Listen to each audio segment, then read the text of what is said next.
আমি কোন পর্যায়ের, আমার কথা কোন পর্যায়ের, আমার আমল কোন পর্যায়ের, আমার নজর কোন পর্যায়ের, আমার ফিকির কোন পর্যায়ের, আমার লক্ষ্য কোন ধরনের, এই বিষয়গুলো যখন নাকি কদমে কদমে ধরা পড়বে, তো মনে করবেন ধরা পড়তেছে আর উন্নতির সিঁড়ি আল্লাহর রহমতের সামনে এসে গেছে। আল্লাহর রহমতে এই যে বলছিলাম, লম্বা সময় কোনো সিলসিলার সাথে এখলাসের সাথে লক্ষ্য নির্ধারণ না করে শুধু আব্দিয়ত অর্জনের জন্য কেউ যদি আল্লাহ পাকের ফজল করমে লেগে থাকে, যদি পুরো জিন্দিগিও লেগে থাকে, এটা বৃত্তি তার হাসিল হইতেছে আল্লাহর রহমত। এটা হচ্ছে আসল জিনিস, যে আসলে এই তরিকার মধ্যে সবচাইতে গুরুত্বপূর্ণ জিনিস প্রথম স্তর, সেটা হচ্ছে সম্পৃক্ত থাকা নিঃশর্ত নিঃস্বার্থভাবে, বাস এক। এরপরে রোগ টোগ ধরা পড়বে, ভীতির কিচ্ছু নাই, এগুলো কাটতে থাকবে, নিজের ধারণা কাটতে থাকবে, নিজের এতেমাদ কাটতে থাকবে, নিজের অহনমিকা কাটতে থাকবে, আত্মগরিমা কি ফানা হতে থাকবে, সব শেষ হয়ে যাবে। শেষ পর্যায়ে সে কেমন হবে, বস মাটি হইয়া রয়েছে, তার কাছে তারও কিছু অনুভূতি নেই, এমন হয়ে যাবে।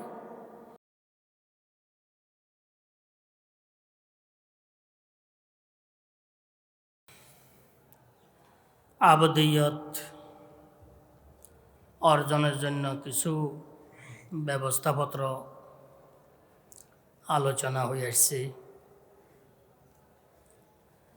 আলোচনা করা এবং শোনার উপকারিতা হচ্ছে সময় মতো বহু সময় আল্লাহর রহমতে বিষয়টি সামনে এসে যায়।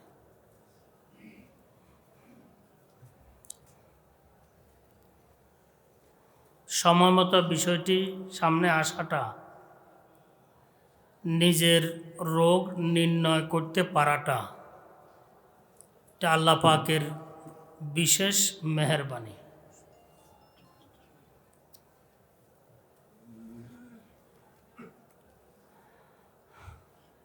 রোগ তো আসলে এত সহজে ধরা পড়ে না, খুব কঠিন।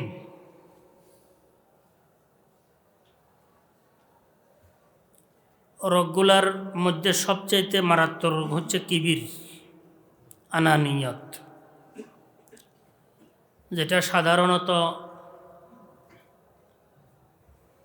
আবদিয়তের বিলকুল বরখেলাফ, বিপরীতে আনানিয়ত।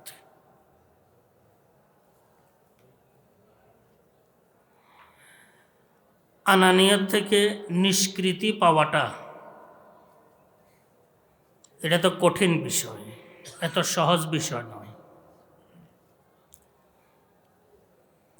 বরং আনানিয়তের বিষয়গুলা ধরা পড়াটা, এটা আরও আল্লাহ পাকের বড় ধরনের নেয়ামত। সাধারণত আনানিয়তের বিষয়গুলা ধরা পড়াটা বড় কঠিন। আল্লামা জামি রহমতুল্লাহ লিখছেন, একটা শেরও আছে, গজলের মাধ্যমে লিখছেন, নদীর তলদেশে কালো পাথরের ভিতরে কালো একটি পিঁপড়া হাঁটার যেরকম কোনো আওয়াজ, কোনো কিচ্ছু থাকে না, বলছেন আনানিয়ত কিবির এর চাইতো শুরু এবং সূক্ষ্ম। আল্লামা জামি রহমতুল্লাহ লিখছেন। ইসলাহি লাইনে সবচাইতে বড় গুরুত্বপূর্ণ বিষয়, সেটা হচ্ছে রোগগুলা ধরা পড়া, যে রোগগুলো আমার ধরা পড়তেছে কিনা। একটি কাল ক্ষেপণ হয়ে যায়, কথাগুলা শুনতে শুনতে, মোতালা করতে করতে, কোনো আহালুল্লাহ, কোনো আল্লাহওয়ালার সাথে সম্পর্ক রাখার পর লম্বা একটি সময় কেটে যায়। রাহের উপরে উঠতে বহু সময় লেগে যায়, রাস্তার উপরে উঠতে।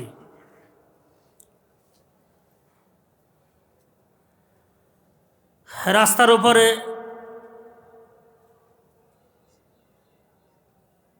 উঠার জন্য বহু মানুষের হিম্মত থাকে না, আর বহু ভাই এগুলা প্রয়োজনও মনে করে না। এসলা কি জিনিস এ রাহের উপরে লম্বা সময় থাকার পর তখন তার মধ্যে হুঁশ আসে, হায় কি করলাম, কিছু তো নেই, আমার মধ্যে যাহা কিছু আছে এগুলা তো আসলে পেন্দারে হামাদানি, সব কিছু তো আমার পেন্দার ধারণা, হাকিকতের মধ্যে তো এমন কিছুই নেই। লম্বা সময় এ রাহের সাথে সম্পৃক্ত থাকলে আল্লাহ পাক যদি ফজল করম করেন তখন রাহের উপরে টিকে মানুষ, রাহের উপরে টিকে। বহু মানুষ আবার তার পদস্খলন ঘটে যায়, হে আসা যাওয়া করতেছে, লাগে যে কোনো ফায়দা হন না, কিচ্ছু হন না, মনের মধ্যে বিভিন্ন রকমের প্রশ্ন জাগে যে আসলে ইসলাহি লাইনে যে কথাবার্তাগুলো শুনতেছি এগুলো আসলে তাত্ত্বিক কি, মনের মধ্যে বড় ধরনের প্রশ্ন জাগে, তার প্রশ্ন আসতে থাকে, উত্তর দেওয়ার বহু সময় চেষ্টা করে, বহু সময় উত্তর তালাশ করে পায় না, এর ভিতর দিয়ে লম্বা সময় কেটে যায়। নাম উল্লেখ করতে আমি অনিচ্ছুক, বড় বড় মানুষ এই রাস্তা থেকে তাদের পদস্খলন ঘটে গেছে। পদস্খলন ঘটার পর কামিয়াব হন নেই, উন্নতি সাধন করতে পারেন নেই, বরং বড় ধরনের অবনতি তার দ্বারায় সংগঠিত হয়েছে। একা নয়, বহু মানুষকে নিয়ে সে ডুবে গেছে, বহু মানুষ। এই কারণে আলোচনা করতেছিলাম, এই রাস্তার মধ্যে চলা তো পরের কথা, রাস্তার উপরে আসাটা লম্বা সময়ের ব্যাপার।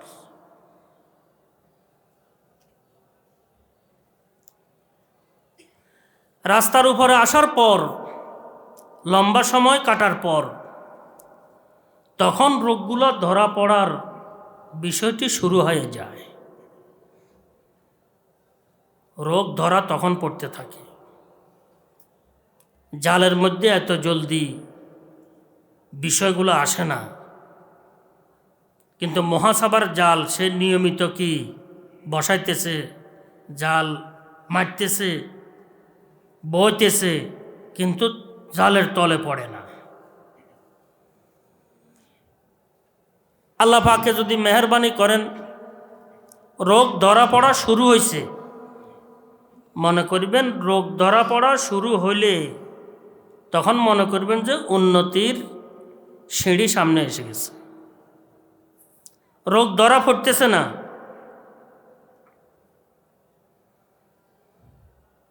উন্নতির সিঁড়ি পর্যন্ত আমি আসতে পারিনি, কিন্তু পিছপা হওয়ার কোনো সুযোগ নেই, লেগে থাকাই দরকার।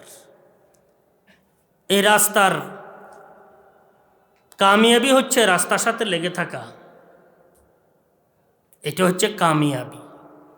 যাকে আল্লাহ পাক ইচ্ছে করেন যতটুকু পৌঁছানোর তাকে আল্লাহ পাক পৌঁছাবেন, কিন্তু লেগে থাকাটাই হচ্ছে কামিয়াবি, ভিন্ন একটি কামিয়াবি। আন্দরিরা মি খরাশো মি তরাস, তা দমে আখের দমে গাফেল মবাস।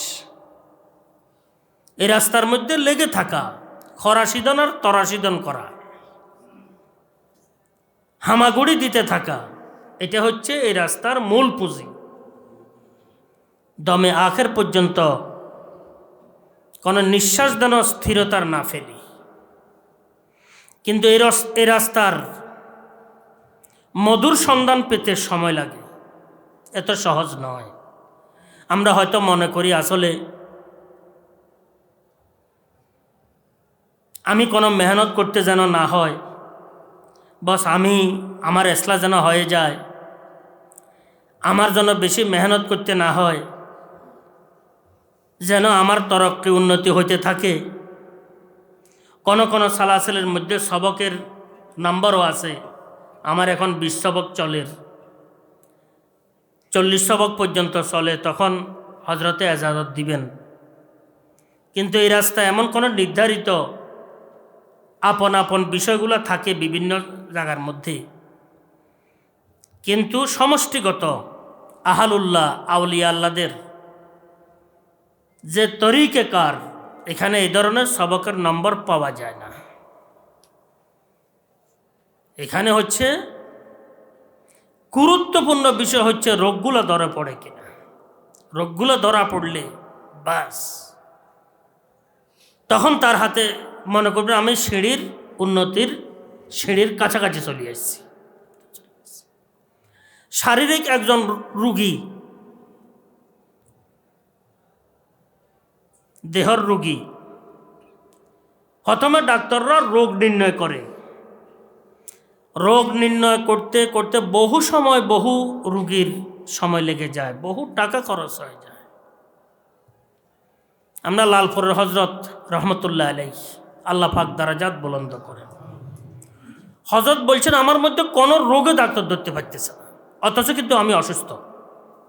ডাক্তার বলতেছে আপনার কোনো রোগ নাই, আমাদের পরীক্ষা নিরীক্ষায় কোনো রোগ নাই, কিন্তু বলতেছেন আমার মধ্যে কোনো রোগ নাই। ডাক্তার বলতেছেন কিন্তু আমি তো রুগী, আমি জানি আমার এখান দিয়ে কষ্ট হচ্ছে, এখান দিয়ে অসুবিধা লাগতেছে, এখান দিয়ে অসুবিধা লাগতেছে। লম্বা সময় লেগে গেছে, বহু টাকা খরচ হয়ে গেছে রোগ ধরতে হজরতের। বহু রুগী দুনিয়া থেকে চলে যায় কিন্তু রোগ ধরতে পারে না। আমার দোস্ত কামালউদ্দিন সাহেব প্রায় 1 মাসের কাছাকাছি চোখ বন্ধ, হোশ নাই, চোখ খোলে না, নিঃশ্বাসটা আসা যাওয়া করতেছে। কিন্তু ফেনীর ডাক্তাররা, ঢাকার বড় বড় ডাক্তাররা বোর্ড বসে পর্যন্ত শেষ পর্যন্ত রোগ ধরতে পারে না।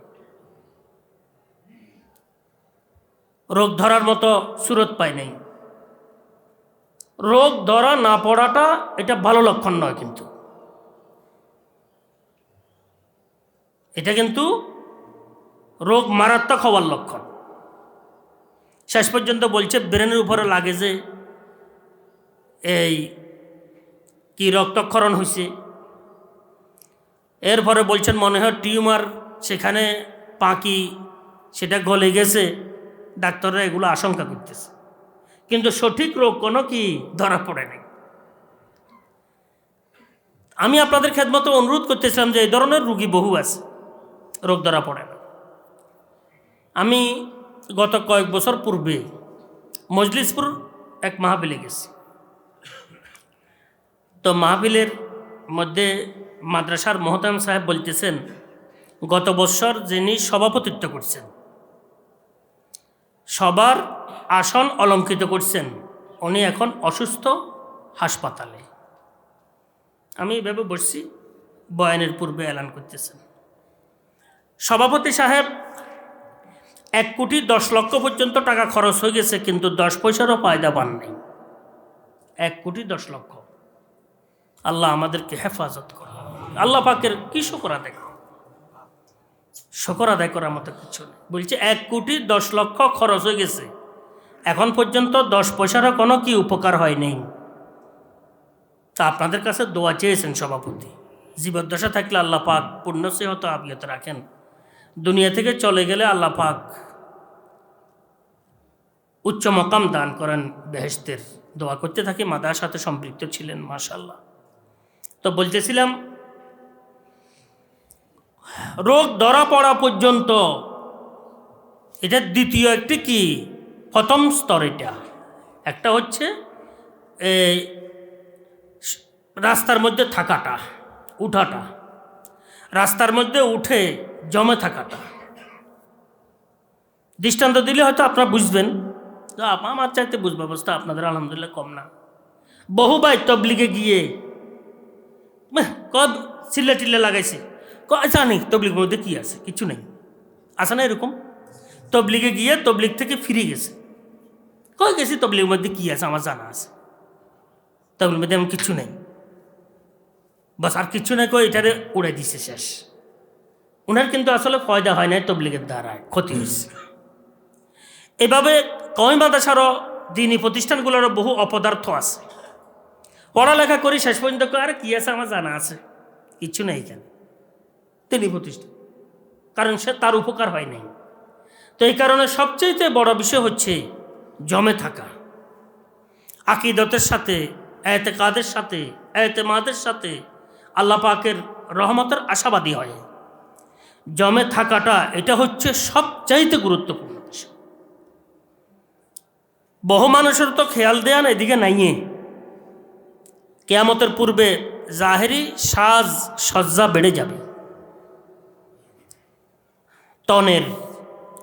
তনের যত রকমের সাজসজ্জা আছে জাহেরি সব কিছু বেড়ে যাবে। এগুলার পিছনে পুরা সবাই লেগে থাকবে, কিন্তু মনের দিকে সাধারণত লক্ষ্য কারো থাকবে না। বহু কম মানুষের মনের সাজ হোক, মন পরিষ্কার হোক, এটা কারো কি লক্ষ্য, মনকে ঠিক করার জন্য কারো লক্ষ্য যাবে না। বহু কম লোক যাদেরকে আল্লাহ পাক তৌফিক দান করেন তারা আল্লাহ শুকর আদায় করা দরকার। আলহামদুলিল্লাহ, আলহামদুলিল্লাহ, আলহামদুলিল্লাহ। আল্লাহ পাকের শুকর আদায় করা দরকার। শুকর আদায় করে শেষ করা যাবে না। এক নম্বর স্তর হচ্ছে এটা, রাহের উপরে টিকে থাকা, রাহের দিকে ঝুঁকিয়ে আসা, অগ্রসর হওয়া, টিকে থাকা, এটা হচ্ছে এক নম্বর স্তর। এটার মধ্যে এমন কিছু নেই, রাস্তার উপরে থাকাটাই মেন। মুরব্বীরা লিখছেন আসলে এটাই হচ্ছে আসল বিষয়।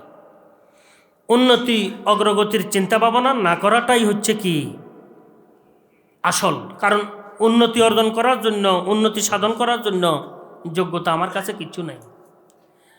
যদি আমি রাস্তার সাথে লেগে আসি, আল্লাহ পাক রাস্তার সাথে লাগাই রাখছেন, এটা যদি কবুল হইয়া যায় এটা আমার জন্য সবচেয়ে বড় পাওনা। বাস এটা। আহমদ তু আশিকি বা মাসিকত তোরা চেকার। আহমদ তু আশিকি বা মাসিকত তোরা চেকার। দিওয়ানা বাস সিলসিলা শোধ শোধ নাশোধ নাশোধ। কি সুন্দর কথা।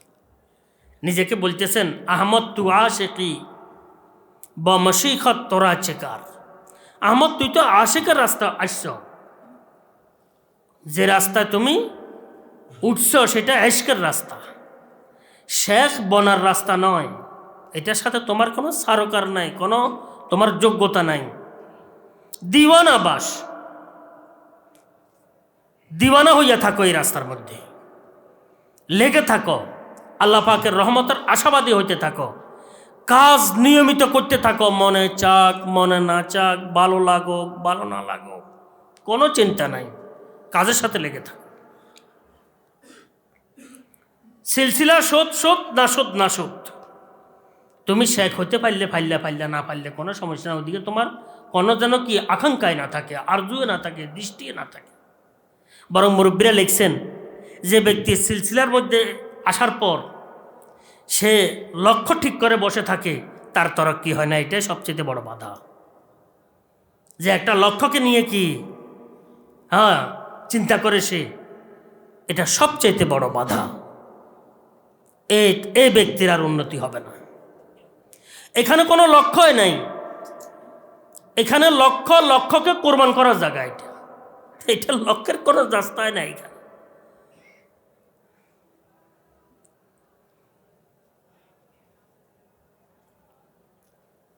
আমি যখন করাচি ছিলাম,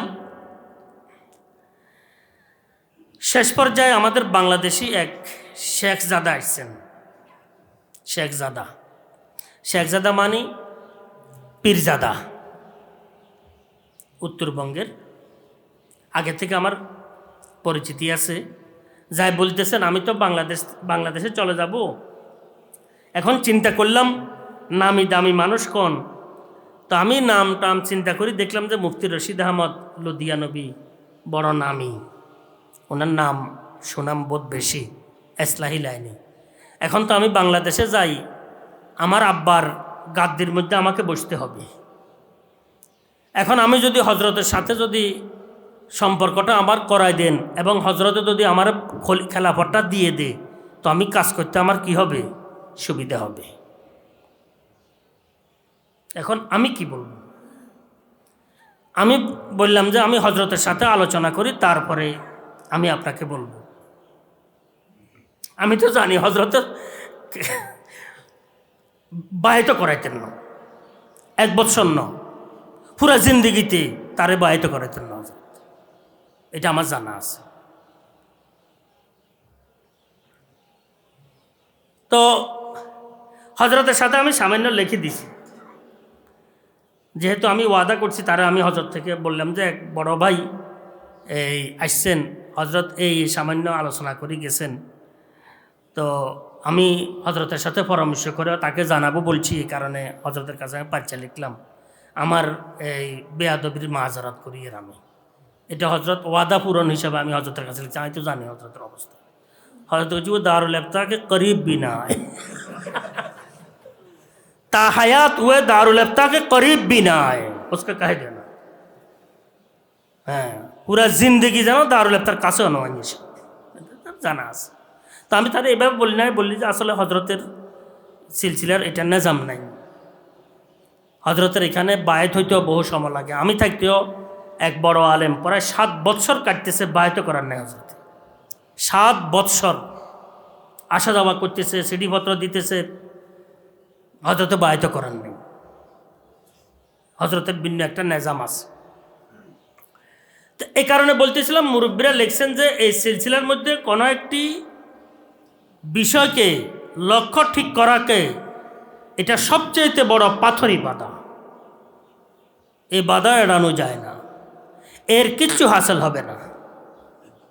হজরত রহমতুল্লাহ আলাইহি, হাকিমুল উম্মাহ থানবী রহমতুল্লাহ আলাইহির মালফুজ নকল করতেন বেশি বেশি, कि कोई ओली बनना हो तो दूसरी जगह चले जाए, दरवेश बनना हो तो दूसरी जगह चले जाए, पीर बनना हो, शेख बनना हो तो दूसरी जगह चले जाए, हाँ इंसान बनना हो तो यहाँ पड़ा रहे। क्या यदि पीर होते चाय, शेख होते चाय, बुजुर्ग होते चाय, से अन्य जगह चले जाए, এখানে তার কোনো স্থান নাই। হ্যাঁ, যদি ইনসান বনতে চায় সে এখানে পড়ে থাকুক, আল্লাহ পাক হয়তো কোনো সময়ে তার মেহনত থাকলে ইনসানিয়ত এসে যাবে তার মধ্যে। এরকম ঘটনা আমার কাছে একটা দুইটা নয়, বহু ঘটনা আছে। বহুজন আসি যে হজরতে কত বছরে খেলাফত দেন, হজরতে কত বছরে খেলাফত দেন। আসলে পরিতাপের বিষয় বলতে হয়, এই সমস্ত বিষয়গুলো আরেকটি বেড়াজাল, ইসলাহ হয় না। ইসলাহের জন্য সবচাইতে গুরুত্বপূর্ণ বিষয় হচ্ছে আবদিয়ত, লক্ষ্য থাকবে, কোনো মকাম নয়। মকামাতে সুলুকও লক্ষ্য নয় যে আমার কাশফ হইতে থাকুক, আমি ভালো স্বপ্ন দেখতে থাকি, আমার এলেম বাড়তে থাকুক, আমার বয়ানগুলা সুন্দরভাবে হইতে থাকুক, মানুষের সামনে আমার এই মকবুলিয়ত বাড়তে থাকুক, আমার কথাগুলা মানুষের আসর করতে থাকুক, এগুলা সব গায়রুল্লাহ, লিল্লাহিয়ত কিছু নেই। ইসলাহি লাইনের সবচেয়ে জরুরি বিষয় হচ্ছে নিজের বিষয়টি, যে আমার ইসলাহের জন্য আমি লেগে আছি। আমি হজরত কাতেব সাহেব হুজুর রাহিমাহুল্লাহ তাআলা, হাটহাজারী মাদ্রাসা, মানে আজীব লাগে আমার কাছে। আসলে ওনারাই হচ্ছেন আসল কি আমাদের আসলাফ, ওই তরিকা হচ্ছে আমাদের কি মকবুল তরিকা, এটাই অনুসরণ করা দরকার। হজরত ওই এরকম সানসিটের মধ্যে এক পাশে কাগজ রাখা আছে, এগুলো হজরতে কাউকে দেখতে দিতেন না বাহায়াত। আমি হজরতকে কয়েকবার দেখার জন্য গেছি। একবার তো আমরা খানা খাইতেছি, হজরত তশরিফ নিয়ে আসছেন, আমাকে বেশি মহব্বত করতেন। আসলে ওই সমস্ত আল্লাহওয়ালাদের মহব্বতে কোনো মতো চলতেছি না, নিজের কাছে কিছুই নেই। আল্লাহওয়ালাদের মহব্বত নিজেরও একটু চেষ্টা করি মহব্বত রাখার, আর আহলুল্লাহ আল্লাহওয়ালারও খুব মহব্বত আল্লাহর রহমতে করেন। এটা কবুল করলে আমার জন্য বহু কিছু, আল্লাহ কবুল করেন। আল্লাহ আমি যাদেরকে মহব্বত করি, যারা আমাকে মহব্বত করেন, তাদেরকে যারা মহব্বত করেন, ওরা তাদেরকে মহব্বত করে, সবাইকে আল্লাহ পাক কবুল করেন। সবাইকে কবুল করে। একেবারে এইভাবে সিলসিলা ওয়ার, সবাইকে আল্লাহ পাক কবুল করে।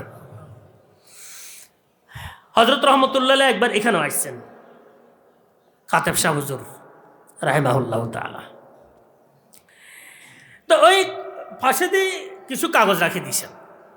এই কাগজ কেউ ধরার জন্য হজরতে দেন না, অন্যগুলা দরকার যেগুলো আছে এগুলা। তো আমি কয়েকবার দেখার জন্য গেছি, হজরত খুব অসুস্থ, হুইল চেয়ারে বসা আছেন, বস কথাবার্তা এনে কিছু বলতেছেন, খুব দুর্বল অবস্থা। বল একদিন একবার দুর্বল অবস্থায় খাদেমারা চিন্তা করলেন যে হুজুরের ছেলে শুদ্ধ যে কাগজগুলোর মধ্যে কী আছে একটু দেখি। তো কজ বা এগুলা কেন সাফ করা, ওইটা নসাইও, ওই কাগজগুলো নজরিও। চিন্তা করলে কাগজগুলোর মধ্যে কি, হজরত তো খুব দুর্বল হয়ে গেছেন, শেষ অবস্থা। হজরতের ছেলে খাদেম শুদ্ধ কাগজগুলো নিছেন, তালাশ করতে করতে করতে করতে দেখে যে হজরত মাদানী রহমতুল্লাহ, শাইখুল ইসলাম মাদানী রহমতুল্লাহ আলাইহির খেলাফতনামা, উনার নামে হাটহাজারী হজরতের বহু আগে সেখানে লিখিত খেলাফতনামা বিদ্যমান। কেউ বলতে পারবে, কেউ বলতে পারবেন? কথাটি বুঝাইতে পারছি। তাহলে চিন্তা করে দেখেন কাকে বলে। এটা যখন নাকি পরে প্রকাশ পাইছে, আপনি কাউকে বলেন নাই, আমরা কখনো এনে শুনি নাই, জানি না, এটা কি হইল জিনিসটা। কবা শেখে আরে আমল্লাই কিছু সবক দিছে আর নিজের জন্য, আয় বা ওই নিজের আমলগুলো নিজে করিয়ে তোমার আরে বলবার কি কাম আমার। এটা হচ্ছে আসল জিনিস, এটা হচ্ছে আসল জিনিস। এরা হচ্ছে আসল কি ইসলাম যারা গ্রহণ করছেন, যারা পাইছেন, এরা নাম নিশানো ছিল না কোনো জায়গার মধ্যে। নিজের নামটা উপরে আসুক, নিজে একটু সুপরিচিত হোক, স্বনাম ধন্য হোক, নিজে একটু কাতারে বসুক। আমরা পড়া কালে পর্যন্ত কি আমরা দেখছি কোনো সময় কোনো রকমের আলাপ জোলাপও ছিল না। আঁশ কেশও কেউ কি বুঝতে পারে নাই যে একজন উনিও আছেন, কিছু নেই। আল্লাহ তুমি আমাদেরকে এইভাবে শাকস্তগি দান করো, এভাবে তুমি আমাদেরকে ফানা ইয়াত দান করো। এমনভাবে চলা দরকার, নিজেকে নিজে বিলিয়ে দেওয়া দরকার। কিছু নেই আসলে, বাস্তবে কিছু নেই, বাস্তবে কিছু নেই। এটা কোনো তাকাল্লুপ নয়, বাস্তবে কিছু নেই। আমি কিছুই নই, কিছুই আমার কাছে নাই। নিজের অস্তিত্ব শুদ্ধ বিলিয়ে দেওয়া দরকার। তাহলে ইনশাআল্লাহ তাআলা আল্লাহ পাকের ফজল করমে ইসলাহ হয়ে যাবে আল্লাহর রহমতে। এটা হচ্ছে মেল জিনিস, আসল জিনিস। তো আমি আপনাদের খেদমতে অনুরোধ করতেছিলাম, এটা প্রথম নম্বর বিষয় হচ্ছে যে রাস্তার উপরে টিকে থাকা, রাস্তার সাথে সম্পৃক্ত থাকা, কোনো লক্ষ্যে পৌঁছার জন্য নয়, কোনো একটি বিষয় অর্জনের জন্য নয়। হাকিমুল উম্মাহ থানবী রহমতুল্লাহ আলাইহি কাসদুস সাবিলের মধ্যে লিখছেন, মুরিদ হওয়ার পূর্বে কি কি নিয়ত করবে, কি কি কাজ করবে। কাসদুস সাবিল বেহেশতে যাওয়ার মধ্যে নিয়ে আসছেন হজরতে, সেখানে বিস্তারিত সেগুলো কি লেখা হয়েছে যে ভালো স্বপ্ন দেখবে, নিজের বয়ান সুন্দর হবে, নিজের এলেমের মধ্যে বরকত হবে, বুজুর্গি এসে যাবে, কষ্ট খুলে যাবে, কারামত এনে প্রকাশ পেতে থাকবে। বলছেন এমন কিছুই নাই, কিছুই নয়। মূল হচ্ছে নিজেকে ইনসান হিসাবে, আব্দ হিসাবে বানানোর চেষ্টা করা। এটা হচ্ছে মূল জিনিস, এটাই হচ্ছে আসল। তো আমি আপনাদের খেদমতে অনুরোধ করতেছিলাম, তো একটি পর্যায় হচ্ছে রাস্তার সাথে সম্পৃক্ত থাকার তৌফিক হওয়া। এটা সবচেয়ে বড় নেয়ামত। কত লক্ষ হাজার মানুষ, হাজারো লক্ষ মানুষ আছে রাস্তার সাথে সম্পৃক্ততার কোনো চিন্তা ভাবনাই নেই। আর বহুজন তো বসে বসে এগুলোর বিপরীতে লেখে, গালি দিয়ে কথা পর্যন্ত।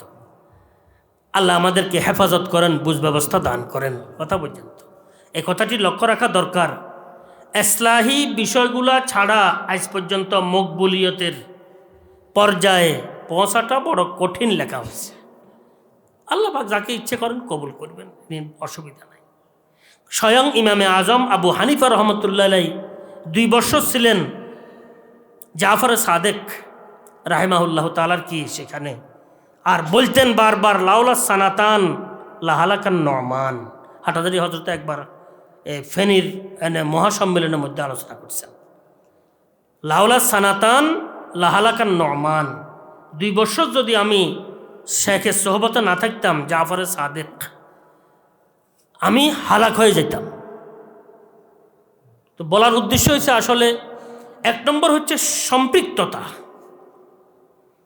সম্পৃক্ততা কোনো লক্ষ্য নিয়ে নয়, লক্ষ্য নির্ধারণ করে নয়, আমলের জন্য, আমল বাড়ানোর জন্য, আল্লাহ পাকের রেজামন্দি অর্জনের জন্য, নিজের আখরাতের ফিকির ধরে রাখার জন্য,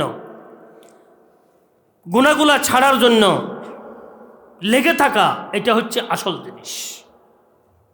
এটা আল্লাহ পাকের বড় আজীব কুদরত। বাতেনি রুহানিয়তের বিষয়টি খুব গুরুত্বপূর্ণ। যারা ইখলাসের সাথে এ রাহের সাথে লেগে আছে, রুহানিয়তের একটি বিষয় এমনভাবে কাজ করে, মুখলিসিন বহু কিছু সেখানে পায়। দুনিয়ার বহু আযাব থেকে আল্লাহ পাক তাকে রক্ষা করতে থাকেন। ইমানি, আকায়েদি, আমলি বহু আযাব থেকে আল্লাহ পাক তাকে রক্ষা করতে থাকেন। সে চিন্তা করে আসলে এই বিপদ থেকে কিভাবে আমি রক্ষা পাইলাম। তখন তার মাথায় আসে যেটা তো আমার সিলসিলার বরকতে না হয়েছে। 1-2 ঘটনা নয়, বহু ঘটনা। আমার নয়, আমারও জিন্দগিতে কিছু ঘটনা আছে, আমার নয়, সবার সিলসিলার সাথে সম্পৃক্ত থাকার সুবাদে আল্লাহ পাক বড় বড় ধরনের বিপদগুলো থেকে আল্লাহ পাক তাকে রক্ষা করতে থাকেন। দুনিয়াবিও, উখরবিও, দিনীয়, দুনিয়াবিও, সব বিপদগুলো থেকে তাকে আল্লাহ পাক রক্ষা করতে থাকেন। সে চিন্তা করে এই বিপদ থেকে আমি কিভাবে রক্ষা পেলাম। তখন তার ব্রেনের মধ্যে আসে যে এখানে তো আসলে আমার সিলসিলার বরকতে না এটা হয়েছে, সিলসিলার বরকতে না হয়েছে। আন্তরিকতার সাথে যদি কারো সাথে যদি সম্পৃক্ত কেউ থাকে, আল্লাহ পাকের ফজল করমে সিলসিলার ফুয়ুজ এবং বরকাত তার মধ্যে পৌঁছতে থাকে, আসতে থাকে আল্লাহর রহমত। আমি আপনাদের খেদমতে অনুরোধ করতেছিলাম, এটা হচ্ছে প্রথম ধাপ, এই রাস্তার সাথে সম্পৃক্ত থাকা, ইখলাসের সাথে, এটা প্রথম ধাপ। এটা লেগে থাকা শুধু, এটা হচ্ছে মোকদ্দমা। এটার মধ্যে এমন কিছু পাওয়া যাবে না, কিন্তু মোকদ্দমা কিন্তু সব কিছুর ভিত্তি, এটাও কিন্তু চিন্তা করতে হবে। বেসের মধ্যে কেউ বসবাস করতে পারে না। এই যে ঘরের বেসগুলো আছে বিল্ডিংয়ের, সেখানে বসবাসের কিছু নেই, সেটা মাটির উপরে ভাসে না, এটা মাটির নিচে থাকে। কিন্তু ইয়াদ রাখা উচিত, পুরা ঘরটা নির্ভর করে কিসের উপরে? ভিত্তির উপরে, বেসের উপরে।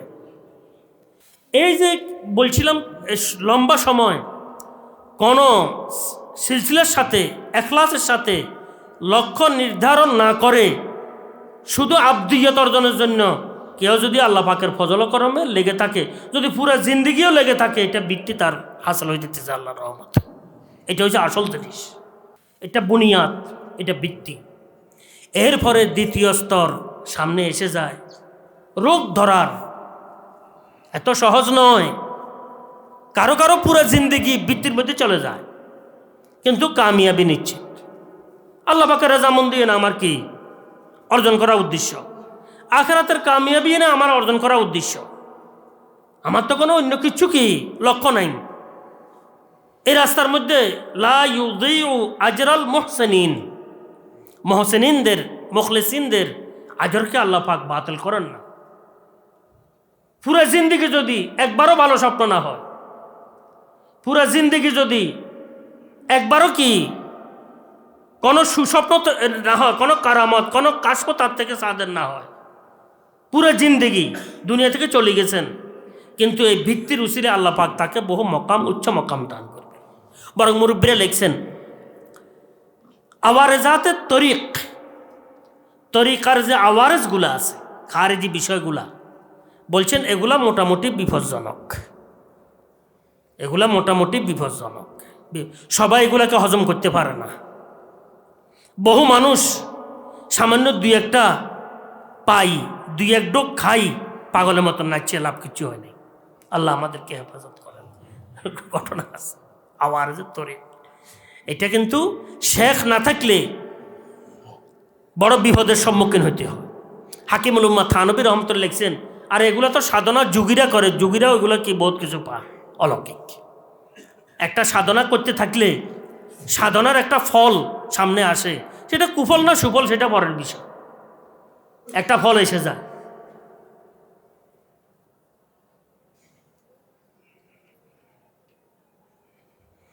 যাই হোক, তো বলতেছিলাম এটা হচ্ছে বৃত্তি, এটা হচ্ছে আসল জিনিস। বৃত্তি হয়ে গেলে যে কোনো মুহূর্তে ইনশাল্লাহ আল্লাহ পাকের ফজল করমে বিল্ডিং কাটা যাবে আল্লাহর রহমত।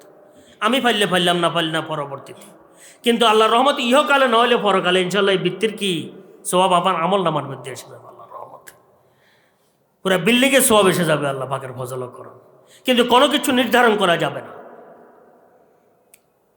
দ্বিতীয় নম্বর, যখন রোগগুলো ধরা পড়া শুরু হয়েছে তখন আল্লাহ শুকর আদায় করা দরকার। এখন শুরু হবে নিজের মধ্যে তাওয়াজু, এখন শুরু হবে নিজের আমলগুলা ভালোভাবে দেখার যে আসলে আমি কি করতেছি। আমার খেয়ানতের শেষ নাই, আমার অবহেলার শেষ নাই, আমার দুর্বলতার শেষ নাই, আমি কি করতেছি। এখন বোঝা যাবে যে আমার ইবাদতের কি হাল, এখন বোঝা যাবে যে আমার তেলাওয়াতের কি হাল চাল, এখন বোঝা যাবে যে আমার নামাজের কি হাল চাল। আমার তো হযরত শাইখুল ইসলাম মাদানী রহমতুল্লাহ আলাইহির কথা আজকেও মনে হয়, কোনো দিন বাদ যায় না। যতখানে মাহফিলে যায় মোটামুটি হযরত শাইখুল ইসলাম মাদানী রহমতুল্লাহ আলাইহির এই মলফুজটি আমার দিলের মধ্যে খুব লাগে, খুব লাগে।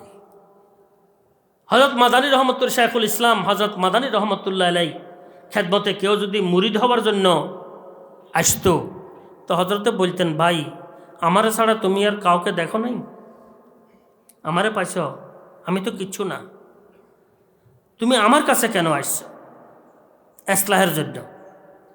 তুমি অন্যখানে চলে যাও, থানবী রহমতুল্লাহ সেখানে চলে যাও, আশরাফ আলী সাহেবের এখানে চলে যাও। আমি তো ওই হোসেন আহমদ, যে হোসেন আহমদ হুজুরে আকরম সাল্লাল্লাহু আলাইহি ইসলামের হাদিসগুলা বিক্রি করি করি পয়সা খাই আমি, মানে পড়াইতেছেন, পড়ায় কিছু মাসে কিনিতেছেন, তো হাদিয়া নিতেছেন, এটারে এমনভাবে বলতেছেন লাগে যে কি বস কি তাওয়াজু দেখেন। আমি তো ওই হোসেন আহমদ, যে হোসেন আহমদ হুজুর সাল্লাল্লাহু আলাইহি ওয়াসাল্লামের হাদিসগুলা বিক্রি করি করি আমি খাইতেছি, আমার কাছে কি আছে। আসলে চিন্তা করলে বোঝা যায় যে আমরা কিভাবে চলি, যে আমরা নিজের মধ্যে আমাদের অহংকার কিভাবে আসে। আজকে আল্লাহর রহমতে এক জায়গায় গেছি, এক মাদ্রাসার ভিত্তি প্রস্তর, সেখানে হযরত শাইখুল ইসলাম মাদানী রহমতুল্লাহ এটা খুব আমাকে কাটছে। চিন্তা করলাম যে হারে হায়াত তো শেষ পর্যায়ে, কেমনে আল্লাহ পাকের দরবারে জবাব দিব। আমি তো এলেম বিক্রি করে খাইতেছি, আমাদের আকাবেরদের কিছু অবস্থা ইত্যাদি বলে বলে কি আমি কি টাকা খাইতেছি, পয়সা খাইতেছি। তখন দিলকে ঠিক রাখা যায় না যে আসলে আল্লাহ আমাকে তুমি ক্ষমা করে দাও। এই বিষয়টি আশা ছাড়া অন্তরে আর কিছুই থাকে না। তো হযরত সৈয়দ হোসেন আহমদ মাদানী রহমতুল্লাহ আলাইহির এই বিষয়টি কিন্তু খুব দাগ কাটে। তখন আখিরাতে কি অবস্থা হবে এটা বুঝে আসে না। আল্লাহ পাক তো সব কুড়া কাটা, সব কিছু ভালো মন্দ ছোট বড় সব কিছু আল্লাহ পাকের দরবারে পরিষ্কার, সব কিছু পরিষ্কার। আমার নিয়ত, আমার নিঃশ্বাস, আমার শ্বাস, আমার আফকার, আমার কলবি তাফাক্কুরাত, আমার কদম, আমার চোখের কি নজর, আমার কথার বুলি, সব কিছু তো আল্লাহ পাকের দরবারে পরিষ্কার, কিছুই তো নেই। তালাশ করে দেখেন কিছুই নেই। তো আস্তে আস্তে মুফতি আজম মুফতি ফয়জুল্লাহ সাহেব রহমতুল্লাহ আলাইহির শেরগুলা পড়তেছিলাম। হযরত মুফতি আজম মুফতি ফয়জুল্লাহ সাহেব রহমতুল্লাহ আলাইহি এই যখন দিলের মধ্যে চাপ আসে তো এগুলো আমি পড়ি। আমি বসেও মনে করি যে আসলে শেরগুলো আমার তর্জমানি, শেরগুলো আমার তর্জমানি, আমার অবস্থার বর্ণনা। মুফতি আজম রহমতুল্লাহ আলাইহি এটা অবস্থার বর্ণনা নয়, তো আমি দেখছি হযরতকে, এটা আমার তর্জমানি। হ্যাঁ, ইয়া এলাহি রহমকুন বর হালে জারে ই ফকির निस्तेजाफात दो आलम जुस्त कसूरा मुजीर। आज जो मिस्कीन व नाला यक ज़ईफ़ व बेकसास्त, रोज़ व शब अंदर मियाने दाम नफसस्त तू असीर। जुज़्ब फजलत नाई बोरा पर कसूरो पर मासी हीच नहीं दारद हुनर, तो आतश बत्तर्ज इसिया नस्त बेशक आए कदीर। जुज़्ब फजलत नाई बोरा मुमकिन रिहाई जी अदू, नुसरत ई बंदा ए मिस्कीन राकुन आए नसीर। पस पुरदम नफ्स खुदबा जुमला अहवाल व उमूर, खाह दीनी खाह दुनिया भी बतू आए दस्तगीर। नाइजियाँ अज बहार पुर अमवाजो साइले हाउले नाक, कश्ती हमचू हस्ते अंदर दस्ते हमचू तू नसीर। এই শেয়ারগুলো আমি কই যে আমার অবস্থার তর্জমা নেই। তো আমি আপনাদের খেদমতে অনুরোধ করতেছিলাম, যখন নাকি দ্বিতীয় ধাপ এসে যাবে, রোগ ধরার ধাপ, এটা আমি কি, আমি কোন পর্যায়ের, আমার কথা কোন পর্যায়ের, আমার আমল কোন পর্যায়ের, আমার নজর কোন পর্যায়ের, আমার ফিকির কোন পর্যায়ের, আমার লক্ষ্য কোন ধরনের, এই বিষয়গুলো যখন নাকি কদমে কদমে ধরা পড়বে, তো মনে করবেন ধরা পড়তেছে আর উন্নতির সিঁড়ি আল্লাহর রহমতের সামনে এসে গেছে। আল্লাহর রহমতে এখন শুধু এই রোগগুলোকে ধরা আর এর বিপরীত অবস্থান নেয়া। রোগ ধরা আর রোগগুলো কি নিরসনের কি চিন্তা ভাবনা করা, আর আল্লাহ পাকের দরবারে দোয়া করতে থাকা, আর একটু হিম্মতের সাথে চলা। আসলে আমি বহু সময় চিন্তা করি, আসলে এত লম্বা সময় রোগ ধরা পড়ে না কেন? লম্বা সময় প্রথম অবস্থা যদি রোগ ধরা পড়ে, টিকে থাকা মুশকিল হয়ে যাবে, নিরাশভাব এসে যাবে, চলতে পারবে না। সেই শক্ত এবং মজবুত হওয়ার জন্য লম্বা সময় এই রাস্তার সাথে সম্পৃক্ত থাকতে হয়। মোকদ্দমা, ভূমিকা, ভিত্তি, এটাকে মজবুত করতে হয়। মজবুত হওয়ার পর যখন রোগগুলো ধরা পড়বে, তখন যেদিকে তাকায় এদিকে রোগ, যেদিকে তাকায় এদিকে গুনাহ, যেদিকে তাকায় এদিকে নফসানিয়ত, যে কথা বলে সেখানে নফসানিয়ত, যে ফিকির করে এখানে নফসানিয়ত, তখন তার মধ্যে আর মানে ভেঙ্গে পড়ার সুরত থাকে না। তখন অসহায় হিসাবে আল্লাহ পাকের দরবার দিকে মোতওয়াজ্জহ হইয়া যায়। এই মোতওয়াজ্জহ হই, তখন তার কাছ থাকে দুইটা। একটা হচ্ছে এ রোগের বিপরীতে অবস্থান নেয়া, আর নিজেকে আল্লাহ পাকের দরবারে সুপর্দ করে দেয়া। হইতে হইতে এমন একটি পর্যায়ে এসে যায়, নিজের কোনো আমল তার নজরে থাকে না। বকসম, কোনো আমল তার নজরে থাকে না। খোলাফায়ে রাশেদিনদের হালাতগুলো দেখেন, হুবহুই অবস্থা। স্বয়ং সরওয়ারে কায়নাত সাল্লাল্লাহু আলাইহি ওয়াসাল্লাম উনি বর্ণনা করছেন, আমিও আল্লাহ পাকের ফজল ছাড়া ক্ষমা পাবো না, ইল্লা আইয়াতা গাম্মাদানি আল্লাহু বিরহমা। আল্লাহ যদি আমাকে রহমতের ঢেকে নেন, দস্তগিরি করেন, তাহলে আমি আল্লাহ পাকের ফজলে আমি ক্ষমা পাবো না, হলে ক্ষমার যোগ্যতা আমারও নাই। বন্দা হিসাবে আলোচনা করছেন। আমি আপনাদের খেদমতে অনুরোধ করতেছিলাম, তখন যতই রোগ ধরা পড়বে তার কাছ থাকবে দুইটা। একটা হবে রোগগুলো যেন আমি পরিহার করতে পারি, বিপরীত অবস্থান নিতে পারি দোয়ার মাধ্যমে, মেহনতের মাধ্যমে, হিম্মতের মাধ্যমে। আর সব ইবাদতগুলা থেকে, নিজের খেদমাত যেগুলো আমরা মনে করি, এগুলা থেকে তার দৃষ্টি হটে যাবে। তখন আসবে মাসালা তকিয়া বর তাকওয়া ও দানিশ, দর তরিকত কাফেরিস্ত, রাহ রৌগর সদ হুনর দা রত্তাওয়াক্কুল বা এ দশ। হাফেজ সিরাজি রহমতুল্লাহ বলছেন, এই মকাম বুঝতেও তো বহু সময় লাগবে, সবাই বুঝতে পারবে না। লম্বা সময় যদি এখানে হামাগুড়ি না দিই আমরা, তাহলে এই বিষয়টি বোঝাটা বড় কঠিন। হাফেজ সিরাজি রহমতুল্লাহ বলেন, তকিয়া বর তাকওয়া ও দানিশ, নিজের এলেম তাকওয়ার উপরে ভরসা পোষণ করাটা। দর তরিকত কাফেরিস্ত, তরিকতের লাইনে কুফরি। এটা কুফরি, শরি কুফরি নয়, তরিকতের একটা কুফরি আছে। শরি না জায়েজ, নহবি না জায়েজ, সরফি না জায়েজ, বেশ কম আছে। সরফি উজুব আছে, এ কানুন বুজুবি, এটা সরফি উজুবি। এ তরকিব উজুবি, এটা নাহবি উজুবি। এ শব্দ এভাবে পড়া ওয়াজিব, এটা লোগাতের উজুব। উজুব প্রত্যেকটি ক্ষেত্রের কি আছে? একটা উজুব আছে, একটা জাওয়াজ আছে, একটা মুস্তাহাব আছে, প্রত্যেকটি ক্ষেত্রে আছে, শরঈ না। এটা হচ্ছে তরিকতের মধ্যে কুফরি বলছেন। যারা তরিকতের লাইনে থাকেন এরা এটাকে কুফুরির মতন ভয় করেন, এটা বড় কুফুরি মনে করেন, এটা শিরিক মনে করেন। তকিয়া বর তাকওয়া ও দানিশ দর তরিকত কাফেরিস্ত রাহারাও গর সদহুনর দার তাওয়াক্কুল বা এদশ। রাহারাও তরিকতের পথিক যারা আছে এরা সদহুনর যদিও রাখে, তাওয়াক্কুল বা এদশ, ভরসা কার উপরে আসবে? যখন সব আসবাব থেকে, সব উপকরণ থেকে, আসবাব মানে আসবাবে আমলি, আসবাবে ইলমি, আসবাবে আখলাকি, সবগুলার ঊর্ধ্বে উঠে তাওয়াক্কুল আলাল্লাহ নিখুঁতভাবে পোষণ করতে পারবে না ততক্ষণ পর্যন্ত তার উন্নতি হয় নাই। এটি হচ্ছে উন্নতি। এরপরে এখন হয়েছে আই বেরাদর বেনেহায়াত দরগাহেস্ত, এরপরে বেনেহায়াত দরগাহেস্ত, হারচে বরওয়াই মীর রসি বরওয়াই মাহেস্ত। যেখানে পৌঁছো সেখানে কি দেরি করিও না, উপরের দিকে উঠতে থাকো। এটা ৩য় নম্বর স্তর। আমি আপনাদের খেদমতে অনুরোধ করতেছিলাম যে আসলে এই তরিকার মধ্যে সবচাইতে গুরুত্বপূর্ণ জিনিস, প্রথম স্তর, সেটা হচ্ছে সম্পৃক্ত থাকা নিঃশর্ত নিঃস্বার্থভাবে, বাস এক।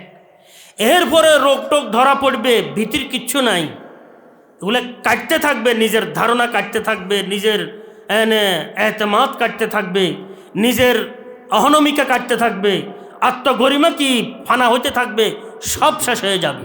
শেষ পর্যায়ে সে কেমন হবে? বস মাটি হইয়া রয়েছে, তার কাছে তারও কিছু অনুভূতি নেই, এমন হয়ে যাবে। আমিত্ব একদম খতম হয়ে যাবে। আল্লাহ তুমি আমাদেরকে তৌফিক দান করো। এটা হচ্ছে আবদিয়ত, এটা হচ্ছে বিশেষ বিশেষ জিনিস। আবদিয়ত যখন এসে যাবে তখন তার তরক্কি শুরু হয়ে যাবে সামনে। আয় বেরাদর বেনা হ্যাঁ তরক্কি হয়ে যাবে। এই কারণে আল্লাহ পাক আমাদেরকে তরিকার মধ্যে, তরিকতের মধ্যে ইস্তেকামত দান করেন, রাহের মধ্যে ইস্তেকামত দান করেন। হিম্মতের সাথে লেগে থাকতে হবে, নিঃশর্ত নিঃস্বার্থভাবে, কোনো রকমের লক্ষ্য নির্ধারণ না করে। একটি মাত্র লক্ষণ, সেটা হচ্ছে আল্লাহ পাকের রেজামন্দি। বস তোমার বন্দা হওয়ার জন্য আমি লেগে আছি, বাস তোমার বন্দা, তোমার হাবিব সাল্লাল্লাহু আলাইহি ওয়াসাল্লামের সঠিক উম্মত হওয়ার জন্য আমি লেগে আছি, এটাই, আর কিছু না। দ্বিতীয় ধাপ, রোগ জালের মধ্যে এমনভাবে আসতেছে বেঁচে শেষ করা যাইতেছে না, এটা শুভ লক্ষণ। বহুজনে বলে হুজুর মুরিদ হওয়ার পূর্বে খুব ভালো লাগতো আবাদতের মধ্যে, খুব ভালো লাগতো তেলাওয়াতের মধ্যে, এখন হুজুর মুরিদ হওয়ার পর হইতে ভালো লাগে না, মন বসে না, এই বসে না। আচ্ছা হ্যাঁ ঠিকই তো আছে, বল্লার বাসা ফাঁসে দিয়ে আছে, বেঙ্গলের বাসা ফাঁসে দিয়ে আছে, হ্যাঁ আপন জায়গায় আছে। এখন তুমি আসা যাওয়া করতেছো, কোনো অসুবিধা নেই। যখন বল্লার বাসার উপরে ডিল একটা, বেঙ্গলের বাসার মধ্যে ডিল একটা মারছ, তখন তোমার পিছে পিছে এগুলা লেগে আছে, তোমাকে কামড়াইবে, তোমাকে দংশন করবে, তোমাকে থাড়াইবে, তোমাকে দৌড়াইবে। একদিন পর্যন্ত শয়তান শয়তানের হালে আসিলা, আছে তুমি তোমার হালে আসিলা, কারোর সাথে কোনো কিনে সংঘাত ছিল না। এখন যখন তরিকার উপর আসে গেছে, সংঘাত শুরু হয়ে গেছে, এখন তো কামড়ানি শুরু হয়ে যাবে, নফসের কামড়ানি শুরু হবে শয়তানের, তোমাকে কি স্থির থাকতে দিবে না, কিচ্ছু নাই। লেগে থাকো হিম্মতের সাথে, হ্যাঁ হিম্মতের সাথে লেগে থাকো, তখন বোঝা যাবে যে কতটুকু আছে। ইনশাআল্লাহ তাআলা যদি রোগগুলা ধরার যদি আল্লাহ পাকের তৌফিক দান করেন, এটা বড় একটি বিষয়। লম্বা সময় কাটতে হয়, লম্বা সময় মেহনতের সাথে লেগে থাকতে হয়। যখন রোগগুলা ধরা পড়বে তখন নিজের অস্তিত্ব, আমিত্ব আলহামদুলিল্লাহ মিটিয়ে যাবে আল্লাহর রহমতে। জি, এরপরে শুরু হবে আল্লাহর রহমতের তরফে। আল্লাহ তুমি আমাকে, আমাদেরকে সবাইকে মকামাতে সুলুক তাই করাই দেও, মকামাতে সুলুক তাই করাই দেও। তোমার মাহবুব বন্দাদের অন্তর্ভুক্ত করো, যে সমস্ত বন্দাদেরকে তুমি তোমার মোহাব্বত দিয়ে, তোমার এশক সৌজগদাস দিয়ে, তাদের ফকির ছিল বটে, তাদেরকে বাদশা বানিয়েছ, ওই সমস্ত মকবুল বন্দাদের সারিতে কাতারে আমাদেরকে অন্তর্ভুক্ত করে আল্লাহ। আমাদের কাছে কিছুই নাই, লা হাওলা ওয়ালা কুওয়াতা ইল্লা বিল্লাহ। আমাদের কাছে এতটুকু যোগ্যতাও নাই যে আমরা মেহনত করব, এতটুকু যোগ্যতাও নাই যে আমাদের এখলাস থাকবে। মাওলানা এই লেগে থাকাকে তুমি কি কবুল করে আল্লাহ। তেরে মাহবুবে কি ইয়া রব शबाहत लेके आया हूँ, তোমার মাহবুবের শুধু সুরত নিয়ে আমরা বসে আছি, তুমি এটাকে হাকিকতে পরিণত করে দাও। আল্লাহুম্মা কুল্লানা ওয়াজআলনা লাক, আপনি আমাদের হয়ে যান, আমাদেরকে আপনার বানায় নেন, তাহলে আর কোনো পেরেশানি নাই। ও আখিরু দাওয়ানা আনিল হামদুলিল্লাহি রাব্বিল আলামিন।